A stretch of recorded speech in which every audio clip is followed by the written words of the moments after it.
Everybody doing wonderful this morning? Yes. Is this your first day? Has been canceled all week? Second? Today's second?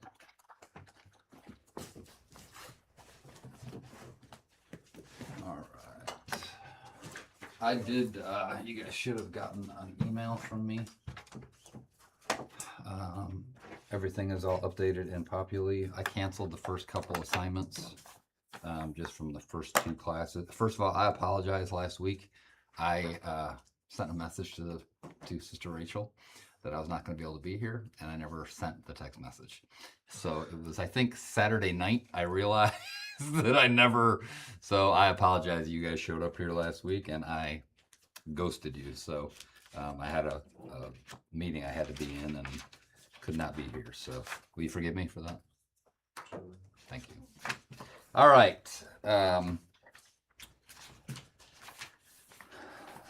We talked last week, I think, about the woman of Canaan. And if you look in Populi, I don't want to go there right now, but if you have any questions, you can message me. It should be pretty cut and dry. Each class that we have, you'll just do, it's like a half-page summary. It's literally 6 sentences is about all you need. Just give me an idea of what you got out of the session. Highlight it. It's not going to be just out of the book. Looks like everybody should have this. Looks like you guys all do. And then there's going to be a reflection section. I think there's 4 of them in the book as we go along. We pretty much follow the booklet through the classes, but there's some things in here that I probably won't cover in class. There's things that we're going to cover in class that you won't find in here. So basically you're just going to kind of put the two things together. But the reflection section, there's, if you look here, it should be that page right there. You'll see is the first one. First one is, we can go over these real quick together. What's the greatest thing that you'll accomplish in the kingdom of God? Anybody remember? It's the greatest thing that you will ever do. It'd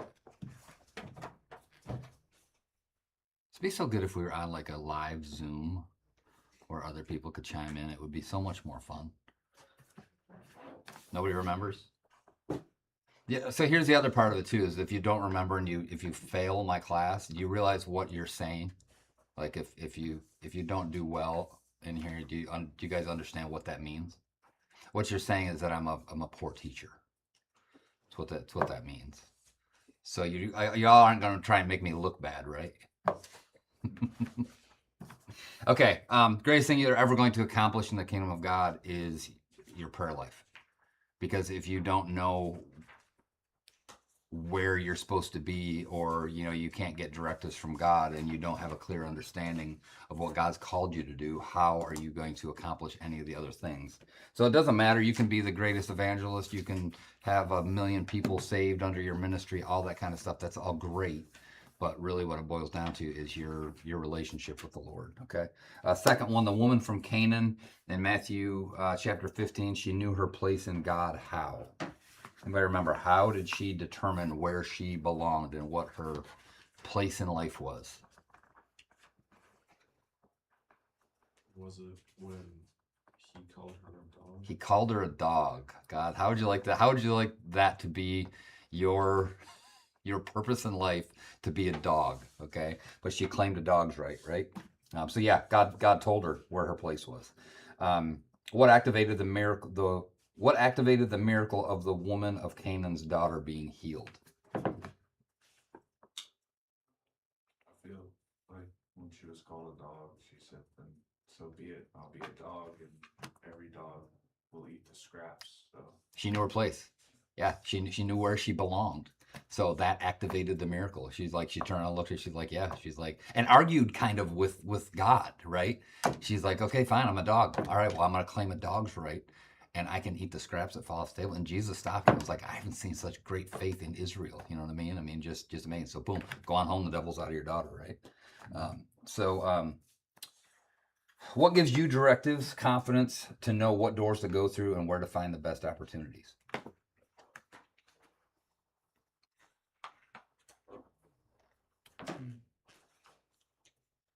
What do you think? what was the question again? What gives you your directives, confidence to know what doors to go through and where to find the best opportunities. Like, how are you going to find all of those things? Yeah, having a price. It's that simple. Do you see how difficult that was? So there's a few other things in there. You can kind of put some of your own twists and your own thoughts to things. But those are you'll see those in Populi under the reflection. That's basically what we just went through there. Very simple. Just go in there and put those in there. Okay. Any questions? Again, if you have any questions on the syllabus, very simple. There's an introduction in there. It'll show that it was due like 2 weeks ago. If you get it done, I'm not worried about the time. Just don't wait till the end of the semester, because you'll just make your life miserable and you'll give me more work, and I don't want more work. Okay, so I just want to be able to go in there, and I'll go in from time to time, and it's basically like the summaries. I'm opening them up. I'm going to glance through them, make sure that you actually put something decent in there and that you actually did the assignment. I was never the greatest scholar in school. I don't intend to give you a whole bunch of work, to be honest with you, because I don't want to grade a whole bunch of work. So is that okay? Can I just be completely raw and honest? That's basically where we're at. So, all right. Any questions on anything before we move along? Okay, what class are you in? Marketplace. Thank you. So Marketplace Ministry is showing that there is other places that you can minister the gospel outside of being behind a pulpit. And if you look out in the world, most everyone at some point has a job, whether they end up becoming a pastor and getting a paycheck from a church. You know, we talk about the money side of it. Doesn't it feel a little weird when you talk about a pastor making a paycheck?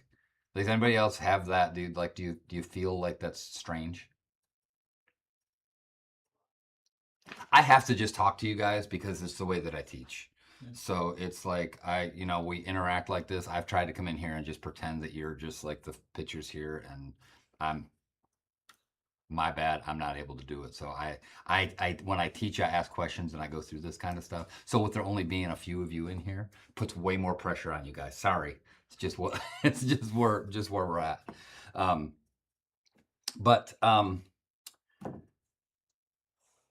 When we talk about that, like, just real briefly, I want to talk about money, and we're going to talk more about it. But like, do you have a feeling when you talk about a pastor in a church, their paycheck? Like, what feeling comes up? And just be honest. Let's just be real. What thoughts are there?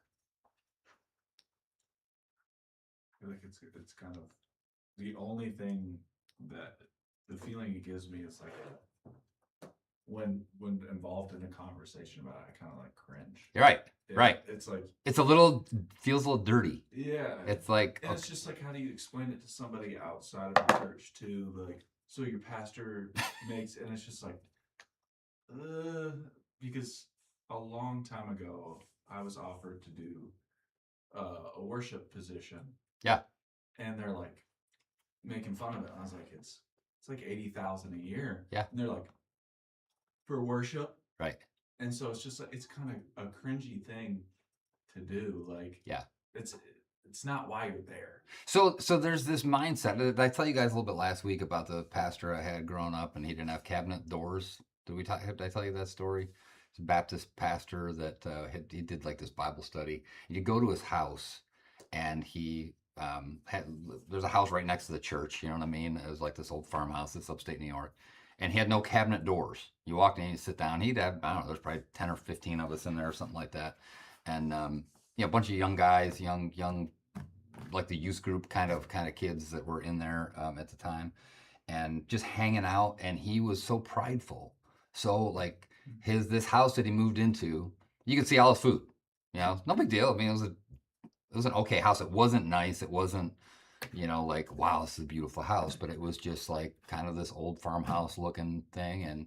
But you go in the kitchen, and he made it a point to talk about it and to instruct and to teach how, he would never spend the money that it would cost, thousands of dollars, 1,000, 2,000, whatever, to put doors or the effort.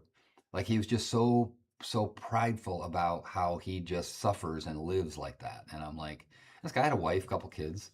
And I'm like, looking back now, like I was like, well, man, your wife she might kind of appreciate some cabinet doors. Like, you know, you're like, why would you want to be so? But I think there's a mindset. My point to that is there's this thought around ministry, like that, you know, a pastor or somebody that works at the church, you should do it for free. Like you shouldn't get paid for it. Like and there is this mindset. There's this thought, and I don't know where it comes from, but it's this poverty demonic mindset that like think that like I look at Pastor Luke, I don't know what he makes. Okay. He probably doesn't make enough. I would dare to venture that I would say that he doesn't. You know what I mean? But I don't think that it's any, you know, horrible thing.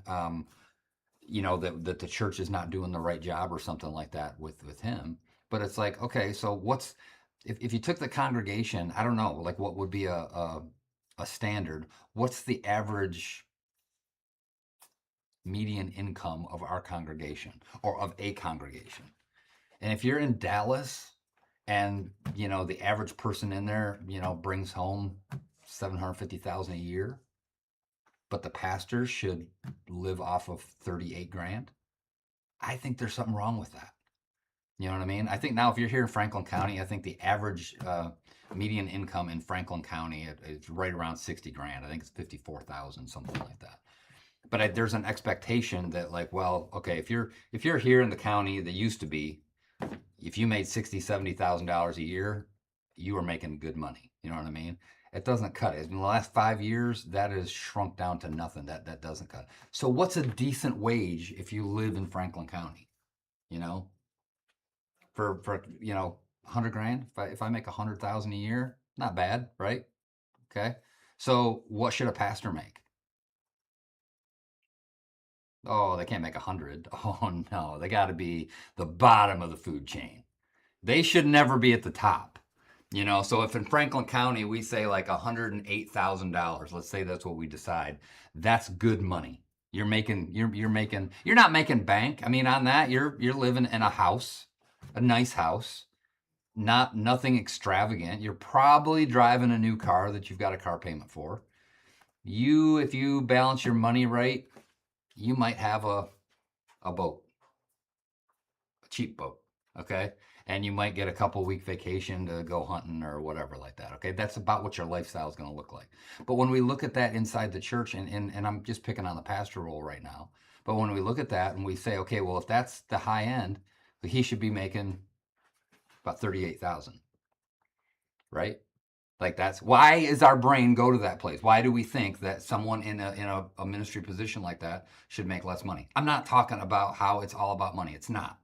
It's not. But I'm just challenging us as the church. And where does our mind go when we start talking about money? You know what I mean? Where does that go? Anyway, that was just on my heart this morning for some reason to share, but that's not what we're going to talk about today. But we are going to get back to that. We're going to have some challenging conversations really about money. What is the root of all evil? The love of it, not money. Get that straight. The church sometimes says, well, money is the root of all evil. No, it isn't. No, it's the love of money. And it can be the love of a chair. You know, if you put that chair above the Lord Jesus Christ and it becomes an idol to you, just like money could, it's no different. You know, I mean, your time, whatever you want to throw in that thing, it would fit in the same way.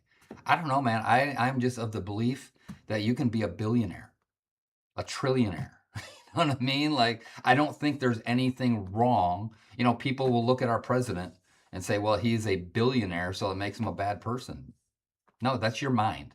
Now you can think he's a bad person for other things, character flaws, whatever you want to say. But the fact that the man is a billionaire doesn't make him a bad person. Never has, never will. But when you look at people that are going to ridicule that, that's a lot of times what they're focusing at, and it's in the church. You know what I mean? You ever heard a story years ago?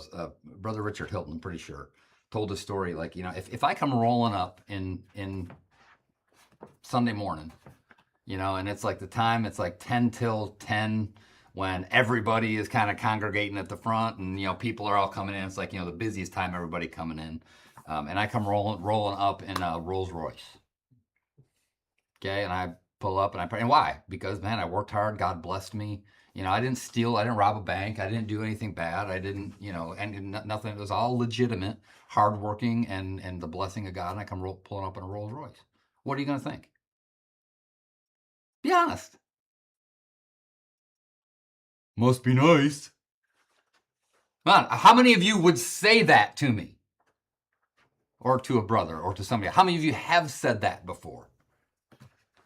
Must be nice. I had an employee tell me that one time. Like I came into work at like 9:30 or something like that, and he doesn't see behind the scenes, doesn't see the hours I work or whatever like that. But I come into the shop one day and he goes, "Oh, banker's hours must be nice." And I just looked at him and I'm like, "It is." You know what I mean? You should try it. But think about that. Like, why does our brain? Where do we go to that place? We're like, oh, that guy's got money. Yeah, we don't even have to leave Blue Ridge Court before we can have a thought like that, right? Drive by somebody's house and be like, "Whoa, must be nice."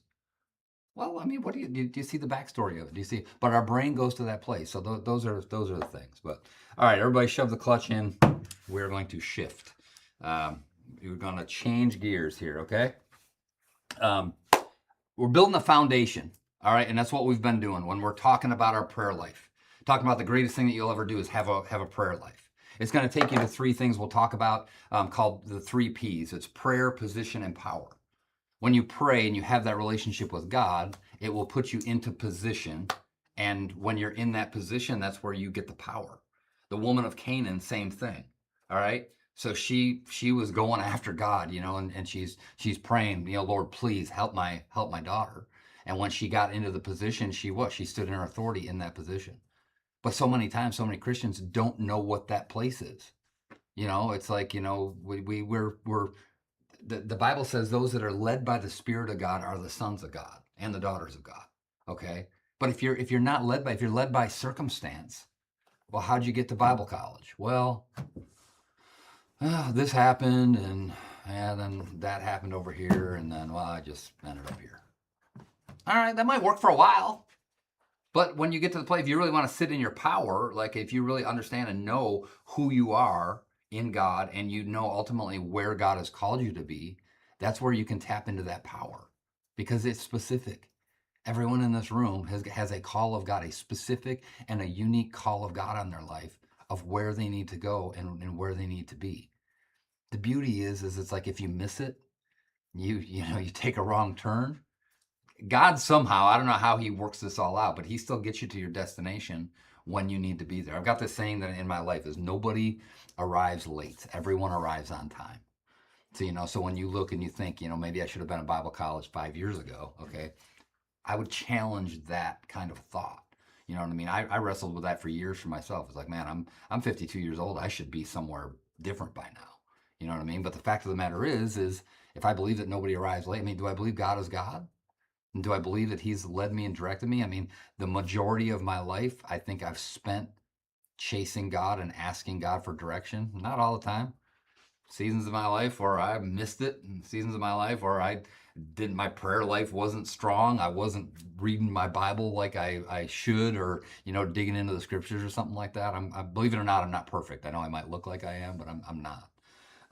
So there's the grace that God can get you there. So we're building this foundation. Joshua chapter 3, we're just going to talk about it. You guys can read it. I'm sure you're familiar with it. Joshua chapter 3, it's where backstory is the children of Israel come out of Egypt. They're in the desert for 40 years, and God has to do this process in them where for 40, an entire generation has to die off. Okay? There's only like 3 people that crossed the Red Sea, Joshua being one of them. Okay, that was born in Egypt. The rest of them all died. The rest of them from Egypt died. So it was an entire generation that was born in the desert. Okay, so you've got to have that understanding. God had to do that. I think it's an 11 or maybe a 13-day walk or hike from the mouth of the Red Sea to where the children of Israel crossed the Jordan into the Promised Land. It took them 40 years. Like, you're not talking about that big of a piece of land. You would think eventually you would run up to the Jordan, or you would run out of the desert or something like. But for what, they're just chasing their tail around all this time going. But there's this process when you look and you hear the story of Korah, where they rebelled against Moses, and the ground literally opened up and swallowed thousands of them. You know what I mean? God had to do this process, and he had to go through all this stuff. So now he's got these men and women who have pledged their allegiance and their loyalty to Joshua. Joshua is the man. Moses died; he was gone, and now they've crossed over and they're going into a new place. These guys just heard stories of Egypt. Okay, that was it. They heard about how wonderful it was in Egypt, how the leeks and the garlics and all this other kind of stuff. But they were slaves, right? So their parents and their grandparents are saying like, well, it's so good we had all this food, we didn't just have manna and quail. Well, these people were just fed off of the miraculous. They got bread that came down every morning, and they had to collect it. And then one day a week, there was double the amount of bread. The manna, and then they would collect that. But if they overworked and they collected too much, they got too greedy during the week, they'd go out in the morning and it'd be rotten. It'd be worms would be eating it. This is the manna that fell down that fed them out there. Y'all follow me? Y'all with me? Mm-hmm. So they get over, and all of these things happen. So God works all this stuff out. But God brings them over the other side of the Jordan River. The whole process, the Levites have to do a certain thing. And if you go in there and read Joshua chapter 2, 3, and 4, probably, I'll give you a good backstory to it. But they get over on the other side, and they cross over the Jordan miraculously, just like the Red Sea. The Jordan River stops. They walk over on dry land after the Levites got all the way up to, with carrying the Ark of the Covenant. They get out in the middle of this thing, and then the water stops. All children of Israel get over there, and they get over on the other side. And the Bible says that the manna ceased. So God's provision for for that season of their life, for that 40 years, the manna and the quail and all that stuff, manna ceased. And then the writer even says, neither was there manna anymore. He literally reads like that. If you go in there and read, it says, and the manna ceased, neither was there manna anymore. So weird that you would write it like that. But it was driving the point home that this provision was over. And the Bible says that when they got on that side of the Jordan, they ate the corn of the land of Canaan, the old corn, the corn that they didn't sow seed for. They didn't farm it. They didn't harvest it. There was, I don't know, barrels of corn that they took, this parched corn, and they ground it up, made bread out of it and stuff like that. But do you see that? They didn't work for it. It was just there for the taking. They crossed over there, and they're about to be dinner time, and they're like, man, we're waiting on the manna. And God is like, nope, that's you're done with that now. So here's the same provision, the same way that it was given to them in the wilderness. They come into the promised land, and now here's corn. Can you imagine eating, I don't know what manna tasted like? VeggieTales said it was bland, okay, but anyway, so they come over, and now here's this corn, and they're making these cakes. I don't know, maybe they heard about recipes from their grandparents in Egypt or whatever like that. But God provides this for them. So they're coming into this place, this land flowing with milk and honey. A place with grapes the size of your head. Just this amazing place. And they're coming up on Jericho. There's this place now where it is going to be a little different. They're going to be doing this, some fighting, but God is going to be doing this stuff for them. But we all cross over those things. We all have those seasons in our lives, and you guys will go through your own Jordan experience and experiences. Us Pentecostals, we say, crossing the Jordan is the infilling of the Holy Spirit, speaking in tongues, prophesying, and all that stuff. And while that may be true, you will also have seasons in your life. You're going to have seasons in your life where you're going to be delivered from the Red Sea.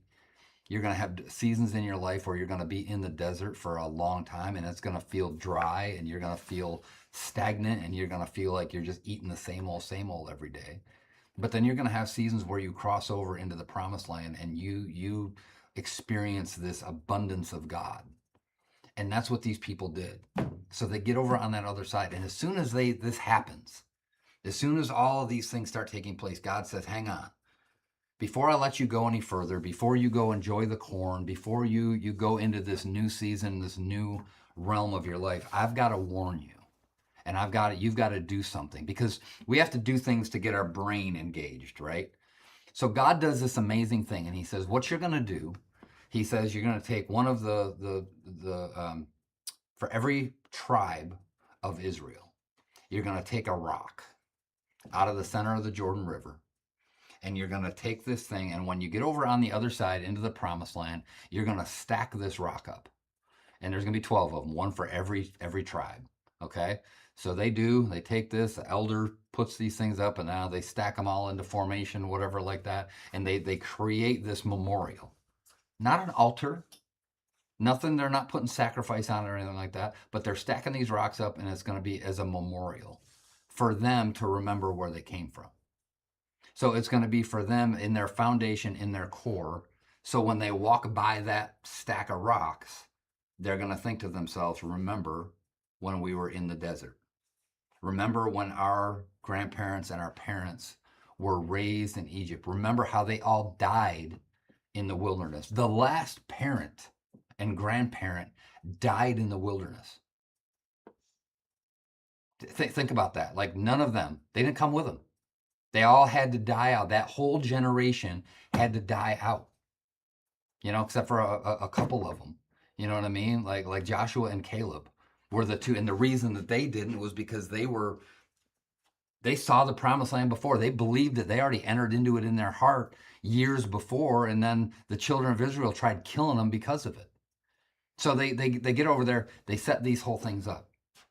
And it's not only is it for the children of Israel or for the people that were there to remember. So 10 years later, when you seemingly forget about God, you remember. The other part of it is too, is to train your kids, to train your children. You know what I mean? Like when your children walk by it, and God is saying, he goes, you're going to remind them. They're going to say, what's that big pile of rocks over there for? Why is this so important? Why is it roped off and, like lights on at night or whatever, I mean, why is there this brass plaque on it that says, remember, and there's Joshua chapter 3 written on it or whatever. What is this? What meaneth this, mom and dad? And they're gonna be able to tell you, well, we were a nomadic people.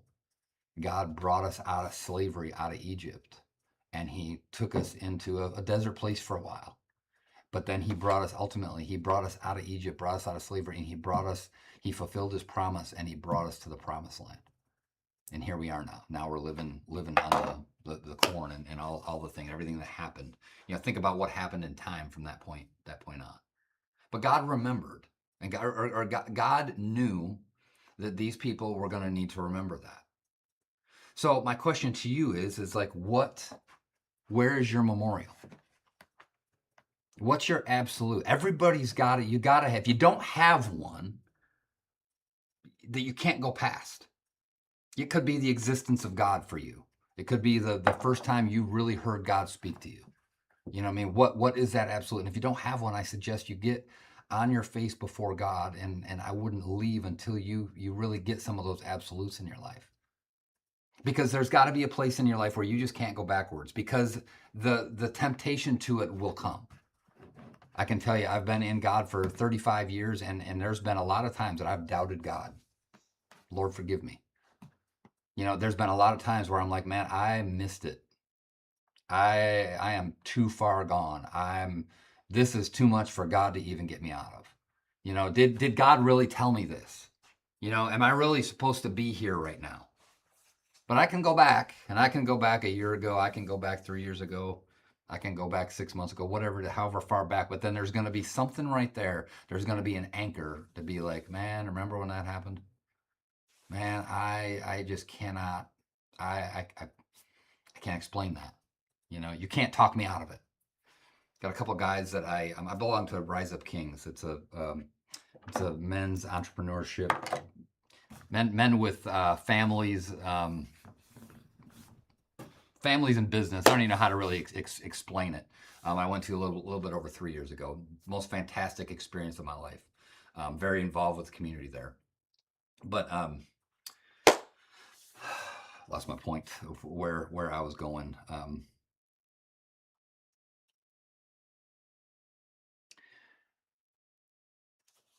Jesus in Gethsemane had to leave the Garden of Gethsemane to go to the cross. So there had to be this process, this place of pain. That's where I was going with Rise of Kings. We have this thing. It's called pain is the path. Okay, pain is the path. And if you think about that, it's like what things have gone on in your life when things are hard and difficult in that desert season. Where can I go back to root myself and ground myself? That's what this memorial is talking about, right? So stay with me. We're talking about prayer, position, and power. We're talking about the woman of Canaan, her prayer life, and her getting to the place and understanding where she belongs. But then now coming to the place to where when the adversary comes against you, you are rooted, and he can only knock you down so far. He can only take you back so far. He can make you doubt. You will doubt. You'll come to the place where you will doubt. You'll have fear, unbelief, all those things. All the things that we Pentecostals say that don't fear, don't doubt, unbelief, you got to just have more faith. You can't just have more faith. Let me just get on a soapbox for a minute. You can't. You can't just like condemn yourself and be like, well, you just got to have more faith, brother. Well, show me how. Show me how to just have more faith, and that's going to fix it all. Because I've been in the place where I've stood there and almost watched my wife die. Let me tell you something, man. I had a heck of a lot of faith. I laid hands on her and I did everything that we were supposed to do, and I was still going through a hard time. Still difficult seasons are going to come in your life. And when somebody just says, well, brother, you just got to have more faith. To slap you right in the face. I'm just kidding. I shouldn't say that.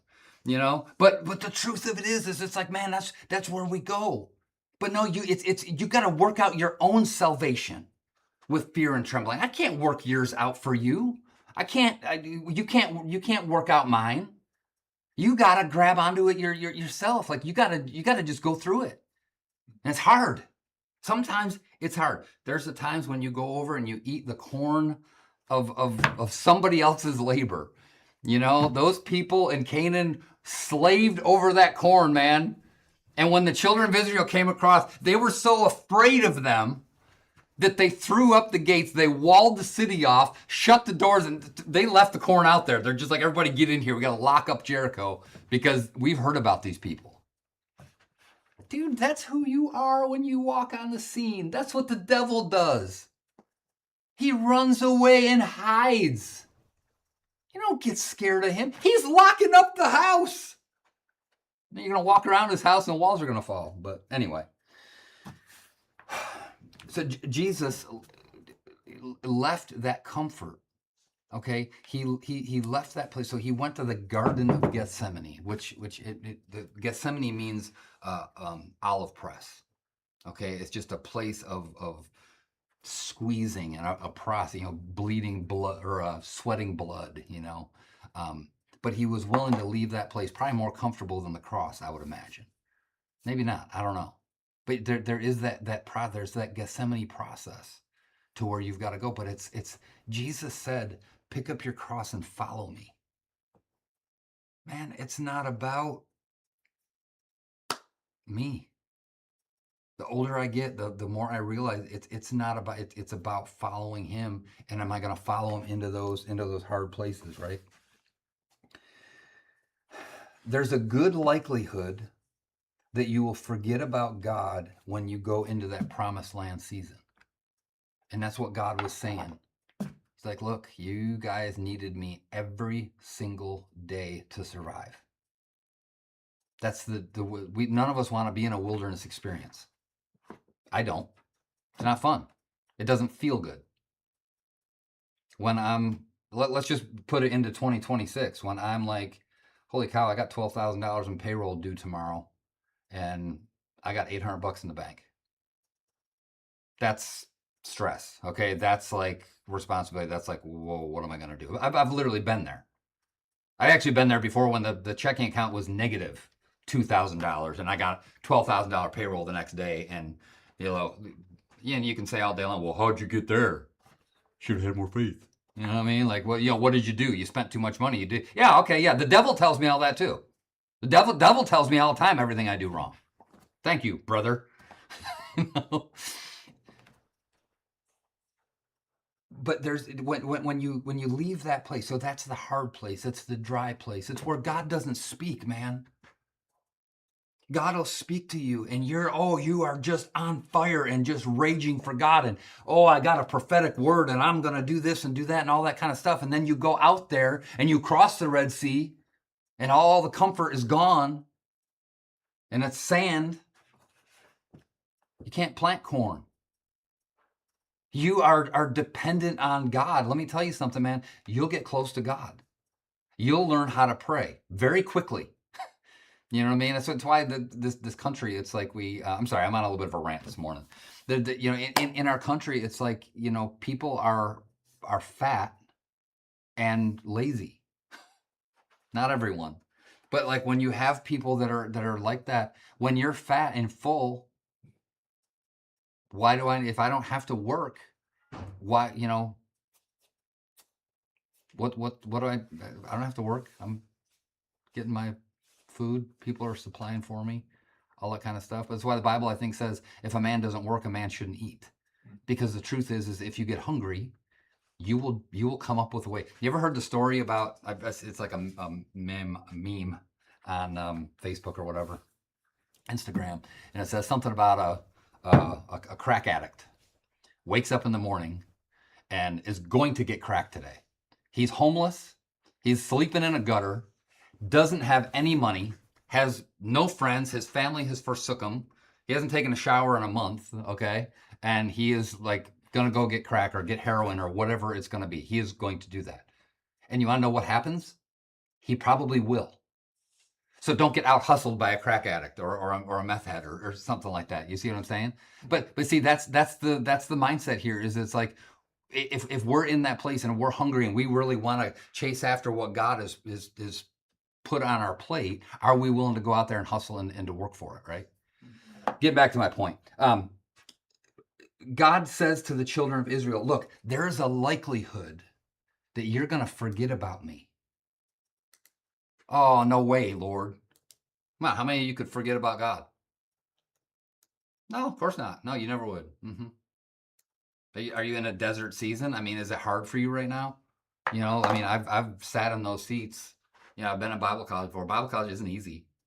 It's not easy to put. I was 27 years old when I came and just got married and couldn't work a full-time job because I had to come to Bible college. I had to be available here. Worked, hustled, did what I had to do to get through it. But you know what I mean? It wasn't easy. The mindset, the tricks, all your friends are doing this. They're graduated college. They're going to get jobs now. They're making $100,000 a year. All these other here I am at Blue Ridge Bible College, School of the Prophets. You know what I mean? Like those mind games are huge. You know what I mean? That you're wasting your time. You're doing all this or that. But the fact of the matter is you go through that desert season, and that's where you really meet the Lord. When you really need God to make payroll tomorrow. And I stop what I'm doing in the middle of the workday. I don't have time to stop what I'm doing, but I go over on my property and get down on my face before God. And I'm like, God, I really, really, really need your help. You know what I mean? What is it that I need to hear today? You know what? And God answers and God steers and God directs. And I've never been forsaken. I've never had to go beg for bread, right? So those are the things that God does. But he tells the children of Israel when they come out of this place, look, you're in the promised land now. Put these rocks up because you might forget about me. Why? Because he's not feeding them every day. Physically. Did God give them the corn? He kind of didn't. Now you can say, yeah, God orchestrates everything. I get it. But compared to them in the desert, did he actually feed them? It was there. It was just laying there. They didn't have to go. They didn't have to wait to a certain time of day. God didn't do it. They did. And then he's like, giving them directions, and they go to Jericho, the first big battle, and they're like, man, they want to go in there because you want to go take more food, whatever. And God says, okay, go march around it 7 times, blow the trumpet and everything like that. And they do. They obey it. But did God just do it? Did God drop the walls of Jericho and give them all the spoils? It's a different way, wasn't it? Yeah, we can give God all the glory. We do. It's God did that. You and I, we couldn't do that. Or could we? Because they had to, what if they wouldn't have walked around Jericho 7 times? What if they would have just sat there and said, Lord, just bestow it upon me? No, God says, no, I'm going to need you to go. You're going to partner with me. You know what I mean? You're going to go walk around 7 times and go blow a trumpet. You know what I mean? That's all you have to do is walk around 7 times and blow a trumpet, but I'm going to give you all this stuff. But what happened to the children of Israel? Like when you go and look and you read through Judges and you read through David, what they forgot about God. I just was reading Gideon, I think chapter 6, I forget what it was yesterday. And the Israelites at that time, they forgot about God, and as soon as Gideon came on the scene, the miracle of wiping out the Midianites and all this other kind of stuff, and it was like right after Gideon was gone, they forgot. No, they just went back to idols, went back to serving themselves. What did that look like? They went back to just whatever they want to live. You get up in the morning and you're not worried about God, and you're not hungry for God, and God isn't, you don't require God to feed you that day. You might forget about him. So you have to remember. Put on your helmet of salvation, right? So I'm going to ask you that. What's your memorial? What is your absolute? And what is it that can anchor you? Because what if you're called, we're in marketplace ministry, if you're called to business and you become a billionaire, are you going to remember God? Can you handle having that much responsibility? I would love to say I could. I would love to say, give me $10 billion right now. You ever hear somebody say, well, that guy's filthy, stinking rich? Like, Lord, bestow upon me the stench of money so that people say that I'm filthy, stinking rich. I walk in the room and it just smells like money. Yeah, give me that, Lord. But I don't want to trade my salvation for it. I don't want to trade, so there's that place, give me this day my daily bread. But you've got to create that discipline. You've got to have these things in your life, and you've got to understand where your place is, because truth is, man, God can take it all away in a second. I've got some property. I have some wealth. You know what I mean? Sometimes I don't look at what I have. Got a beautiful house I live in. I love it. Got a nice car. I got a brand new 2022 minivan. You know what I mean? All this stuff. I love the stuff, but God could take it away from me in a minute. What could God not take from me? Is there anything? So if God wanted to take my life, could he take my life? If he wanted to take all of my money and strip me naked out in the street, could God do that? Do you want to know what God is completely like defenseless in what I hold that God can't take from me? Do you guys have anything? What do you have that God cannot take away? Anything? Do you have anything? Do you have anything? You? Anything? Anything? Because he can take your life, he can take all your stuff. So do you have anything that God can't take from you? Go ahead. I feel like salvation, hope. Well, I mean, God could take your salvation, right? He gave it to you, right? Could God take your hope? Could God put you in such a dark place that you're hopeless? I mean, grace. I mean, that was a gift. Okay, but could he take it back? He could. Okay. Could. God cannot take my praise and worship from me. Mm-hmm. I have to give it to him. Can't force it on me. Can't beat it out of me. I have to be. Now he might put me in a hard spot where I want to, you know what I mean. But the fact of the matter is I have to give that over to him. I have to hand that over. I have to give that up freely. That's the only thing. Why do you think that's so important? Prayer and praise and worship it's like the same thing, man. It's like we come to church on Sunday. It's just it's like prayer with music. You know what I mean? It's just, telling God how amazing he is, and being grateful and thankful. That's really, really what it boils down to. So there's a good likelihood in the promised land, in your promised land. And remember, those promised lands are seasons that you're going to go through, but there's a likelihood that you could forget about God. So creating that memorial is so important. in that desert season, you know, it's, you know, opposition makes you a warrior. Going through that hard stuff and being forced to be on your face before God. That's what, you know, Peter talks about, the precious trials of his faith. You know, talk about, you know, gotta have more faith, brother. You got to go through hell. That's how you get it. You got to go through hard stuff. Pain is the path. That's what you got to go through, right? You ever hear this? Smooth seas never made a skillful sailor. That's what. Aren't you excited now?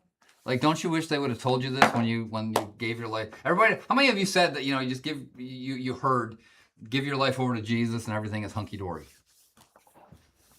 Sister Marianne Brown, she's gone on to be with the Lord, but she said, no, your dory is going to get hunky. You know what I mean? If you serve God and if you're really after the heart of God, you know, things are going to get mixed up and messed up. All right. Okay, guys, we're just building a foundation, but the memorial stone, what is it in your life? What is it that you go beyond doubt? What is it that you're building? Where did God bring you out of? What did he bring you from? What did he do for you? That you're like, I can go back there and I know God did this. That's what he did for the children of Israel. They were like, I remember I was only 14 years old, but I remember looking over and the Jordan River, you know, was like just stopped. It was the weirdest thing. It's like, you know, dry riverbed down this way, you know, but over here to my left as we're walking along, like upstream, like the water just stopped. It was so weird. Like I'll never forget that. You know what I mean? Like what is it for you? What was it for you? Might not have been a frozen river or a, you know, just a stopped river. You know, might not have been that incredible, but what was it? You know, I mean, what was it that God did for you that you can't shake and you can't, you know, no matter what the devil throws at you, you can't go back, getting clear on that, and then building, you know, making that a memorial in your life, right? Okay, guys, we're gonna move on. We'll get into some fun stuff here in the next couple weeks. We'll talk more about the 3 Ps.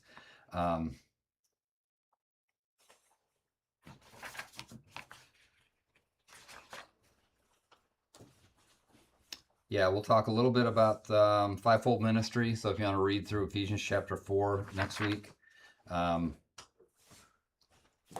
and then we're going to kind of wrap up this introduction, and then we'll get into statistics and math. Maybe we'll get started on that next week. But we'll go through Ephesians chapter 4 first. So just be familiar with that.